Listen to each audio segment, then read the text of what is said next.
Hey bees, I'm Marie from Humblebee and Me, and today I'm very excited to finally share with you a formulation for a liquid non-soap shampoo. So I am calling this lovely sudsy liquid Silk and Shine shampoo. I've been working on liquid shampoo formulations for quite a while, and it's taken me quite a few different iterations to create something that really works and leaves your hair feeling fantastic. Some of my earlier experiments definitely got the hair clean, but it was in the far too clean, kind of chalky, icky hair feel kind of category, so that was definitely no good. To counter that much too clean, dry feeling, I started incorporating some refatting and conditioning ingredients and quickly learned that even small amounts of those ingredients could counter the cleansing power of the shampoo, leaving me with hair that would sometimes feel dirty mere hours after being washed instead of the sort of couple days I'm used to getting out of a hair washing. These learnings led to a lot of tweaking and a lot of different iterations of the shampoo as I slowly increased the active surfactant matter and then worked on balancing the concentrations of the refatting and conditioning ingredients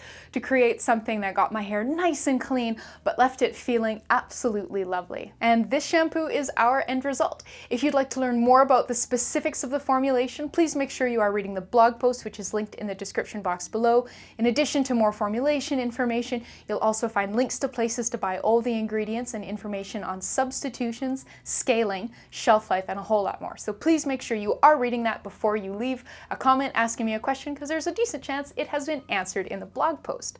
But come on, let's get started. We're going to begin by dispersing some cationic guar gum in vegetable glycerin. So we've got 0.6 grams of cationic guar and 6 grams of vegetable glycerin. So I'm just going to put them both in the same beaker and then stir until the guar gum is thoroughly dispersed.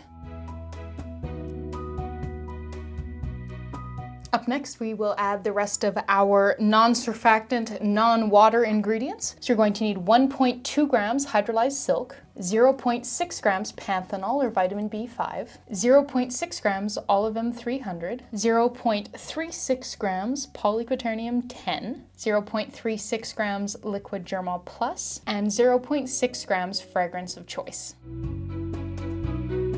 Our next ingredients are our surfactants. So you're going to need 39.6 grams sodium Laureth sulfate, 18 grams Caprylyl and Capryl glucoside, and 18 grams Cocamidopropyl Betaine. Lastly, we're going to add 34.08 grams distilled water. Now that there's water in here, we're going to be more gentle with it so we don't work up a ton of lather. So I'm just going to give this a gentle stir. So this is reasonably well incorporated, but you can see it is still quite thin, so I'm going to leave this to thicken up for a wee while. Okay, so it's been about an hour and a half, and this has thickened up beautifully, so all that's left to do is package it. For packaging, I'm going to be using this 4-ounce or 120 milliliter tottle, so that being a portmanteau of tube plus bottle, because it kind of dispenses like a tube, but it fills like a bottle. To fill it up, I'm going to just prop the tottle upright in a beaker, just kind of wedging something in there to hold it upright so that it doesn't fall over. And then all that's left to do is to pour the shampoo into the bottle. Once you've got all the shampoo in the bottle, all that's left to do is cap it, and that's pretty much it.